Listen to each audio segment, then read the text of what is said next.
Irene, tunafahamu hakika furaha yako haijakamilika leo hii mpaka pale ambapo rasmi utakwenda kutuletea ama tutakapomtambua rasmi mume wako mtarajiwa. Sasa sitakusumbua kwenda, isipokuwa nitakuomba ututajie sifa za huyu kijana wa Kichaga. Halafu kokote alipo kijana huyu wa Kichaga mwenye hizo sifa atanyanyuka na kusogea hapa mbele. Karibu sana.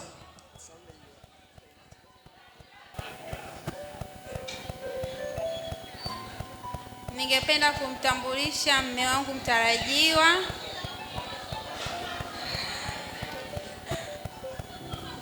Mume wangu mtarajiwa ambaye Mungu amenibariki. Mimi na yeye ikiwezekana kwa mapenzi yake tarehe 9 tutafunga ndoa. Sifa zake kubwa, ana huruma sana. Ana huruma sana, na kikubwa zaidi ni mtu ambaye ananipenda mimi sana.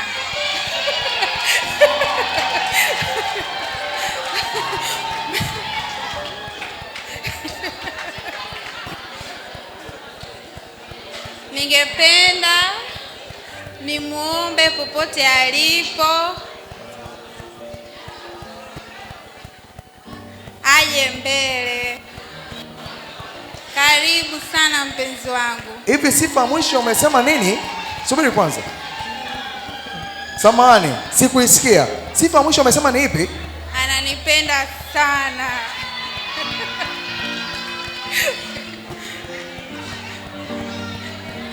Haya. Kijana mwenye hizi sifa za upendo kokote ulipo. Hiyo hiyo.